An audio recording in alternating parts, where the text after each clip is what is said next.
Good morning everyone. बेनारसे आज के हमारे 2 सेकेंड डे। तो আমরা এখন স্নান টান করে সবাই নতুন জামা টামা পরে বেরিয়ে গেলাম হোটেল থেকে বেরিয়েই সামনেই অটো যায় রাস্তা দিয়ে, মেন রোড যেহেতু, তো অটোতে আমরা উঠে গেছি। আর তোমাদেরকে একটা ভালো ইনফরমেশন দেওয়ার আছে, যেটা হচ্ছে আমরা সুগম টিকিট আগে থেকে বুক করে এসেছি। কলকাতা থেকে এটা অনলাইনে কেটেই এসেছিলাম, যাতে এখানে লাইন একদমই দাঁড়াতে না হয়। আর এখন দেখো বাজে ভোর 4:30। তো আমাদের 4টে থেকে 6টা অবধি স্লট ছিল। এই সুগম দর্শন টিকিটের আগে থেকে যদি তোমরা বুকিং করো তাহলেও হবে, আর না হলে এখানে বিশ্বনাথ মন্দিরে এসেও এই টিকিটটা কাটা যায়। ওদের ওখানে কাউন্টার আছে, ওখানে গিয়ে লাইন দিলেই পাওয়া যায়। আর আমাদের টিকিটের মধ্যেই লেখা ছিল যে আমাদের 4 নম্বর গেটের ওখানে গিয়ে এন্ট্রি হবে। তাই আমরা একদম ডিরেক্ট চলে এসেছি 4 নম্বর গেটের এখানে। এখনও দেখো সূর্য ওঠেও নি, আর বেশ সুন্দর অন্ধকার তাড়াতাড়ি করেই আমরা চলেও এসেছি। তো চলো ভিতরে গিয়ে দেখি কীরকম কি লাইন থাকে, কিভাবে পুজো দিতে হয়, যেহেতু এটা আমাদের ফার্স্ট টাইম অভিজ্ঞতা। আর তোমরাও যারা নেক্সট টাইম আসতে চাইছো তাদের জন্য এটা ইনফরমেটিভ হবে। আর ভিতরে কিন্তু মোবাইল একদমই অ্যালাউ না, তাই আমাদের পুজো দেওয়া হয়ে গেছে। খুব সুন্দরভাবেই আমরা পুজো দিতে পেরেছি। আর এখন আমরা পুজো দিয়ে বাইরে বেরিয়েও এসেছি।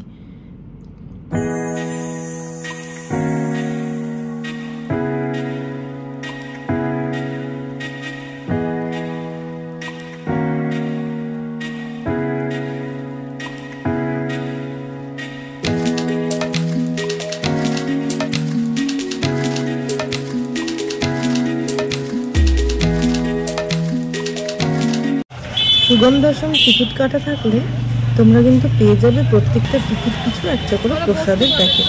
আর এইটা হচ্ছে ওদের এখানে ট্রাস্টি বোর্ডের অফিস। এখান থেকে ওটা কালেক্ট করে নিয়ে আমরা চলে গেলাম কাল ভৈরব মন্দির দর্শন করতে। একদম পাশেই অন্নপূর্ণা মন্দিরও আছে, কিন্তু ওখানে আমরা প্রথমে যাইনি, আগে আমরা কাল ভৈরব মন্দির চলে গেছি। ওখান থেকে একটা অটো বুক করে নিলাম, আর কিছুক্ষণ দূরেই, কিন্তু তাও এতটা হাঁটা তো পারবো না আমরা, তাই অটো করেই গেলাম। তো চলো দর্শন করে আসি বাবা কাল ভৈরবকে।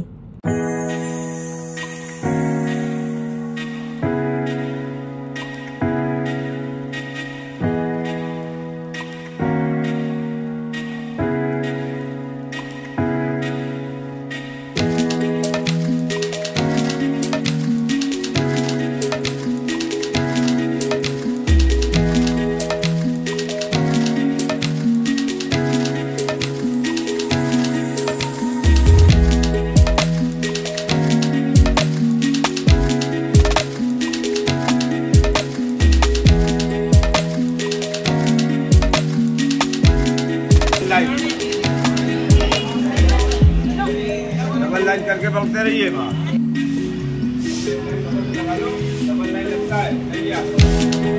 কাল ভৈরব মন্দিরেও ফটো তোলা নিষিদ্ধ ছিল, তাই ওখানে আর ভিতরে ফটো তোলা হয়নি। তো এখন আমরা চলে যাবো আবার অন্নপূর্ণা মন্দিরে। এটা একদম বিশ্বনাথ মন্দিরের ভিতর দিয়েও যাওয়া যায়, আর পেছন দিয়ে একটা সরু গলি আছে, ওখান দিয়েও যাওয়া যায়। চলো ওখানে যাই, ভিতরে যদি ফটো তুলতে দেয় তো ঠিক আছে। আমার মনে হয় না তুলতে দেবে, কিন্তু অন্নপূর্ণা মন্দিরটা এত সুন্দর ভিতরটা। আর ওখানে 11টা থেকে বিকেল 5টা অবধি বিনামূল্যে তোমার প্রসাদ খাওয়ানো হয়। আর আমরা যেহেতু খুব ভোরবেলায় এসেছি, তাই আর প্রসাদ খাওয়ার মতো তো সময় ছিল না, কিন্তু আমরা দর্শন করে তারপরে আমরা বেরোবো সাইট সিনগুলো ঘুরতে। তো চলো, দিনটা খুব ভালো মতোই কাটতে চলেছে, আর তোমরাও আমাদের সাথে দেখতে থাকো। এখন আমরা আবার টোটোতে উঠে গেছি, আর যাচ্ছি দুর্গা মন্দির, তুলসী মানস মন্দির, সংকটমোচন মন্দির আর মানি মন্দির। চলো, খুব ভালো লাগবে। আমাদেরও ভীষণ ভালো লেগেছিল। আর রোডটা মোটামুটি ওঠার আগেই আমরা পুরোটা কমপ্লিট করে হোটেলে ফিরে আসতে পেরেছিলাম।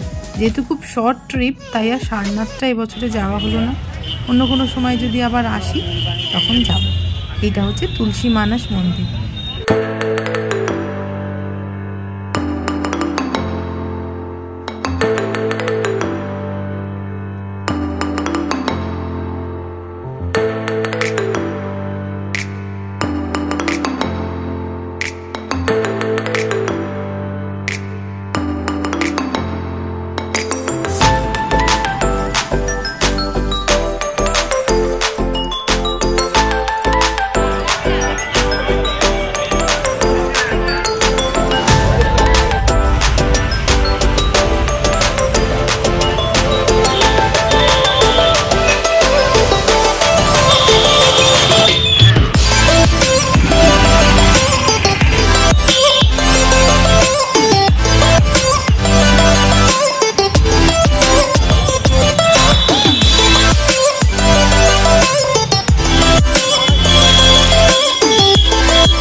এরপরে আমরা গেছিলাম সংকট মোচন হনুমান মন্দির। এটা কিন্তু দুপুর 1টার সময় বন্ধ হয়ে যায়, তাই তোমরা যতটা পারবে তাড়াতাড়ি করে এসে ঘুরে যাওয়ার চেষ্টা করবে। আর ভীষণ ভিড় থাকে, ভিতরে তো ফটো তুলতে দেয় না, তাই আর তুলতে পারিনি। তবে ভিতরে রাম মন্দিরও আছে আর হনুমানজির মূর্তি আছে, খুব সুন্দর লাগছিল, বিভিন্ন রকমের গান হচ্ছিল।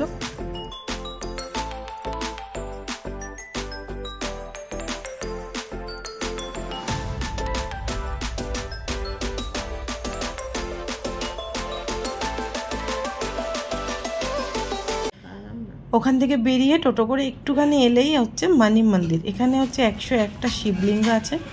আর এখানে দেখো কত গরু, এটা মানে গরুর ঘাটাল ছিল। তো ওখানে অনেকেই অনেক কিছু খাওয়াচ্ছেন, গাজর টাজর সব কিছু রাখা আছে, অনেকে কিনেও খাবার দিচ্ছে। কিন্তু ভিতরটা আমার এত অসাধারণ লেগেছে। তোমরা যদি বেনারস আসো তো এই মন্দিরটা কিন্তু অবশ্যই দেখবে। চলো ভিতরে, এখানে ফটো তোলা কোনো বাধা ছিল না, তাই তোমাদের জন্য আমি ভিডিওটা করেছি। তোমরা সবাই দেখতে থাকো, আর প্লিজ ভিডিওটা যদি ভালো লাগে তাহলে please like, share and subscribe করো।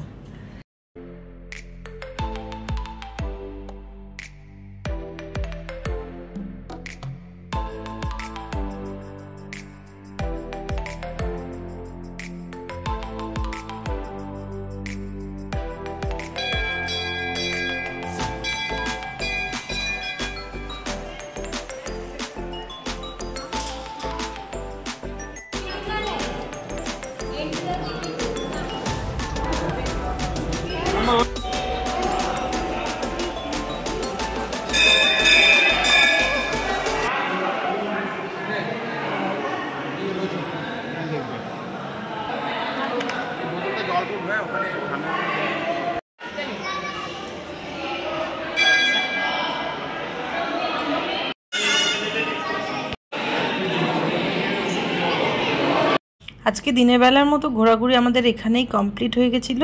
তারপরে আমরা হোটেলের রুমে ফিরে এসেছিলাম, কারণ বাইরে রোদ্দুর ওঠার আগেই কিন্তু এগুলো কমপ্লিট করে নিয়েছিলাম।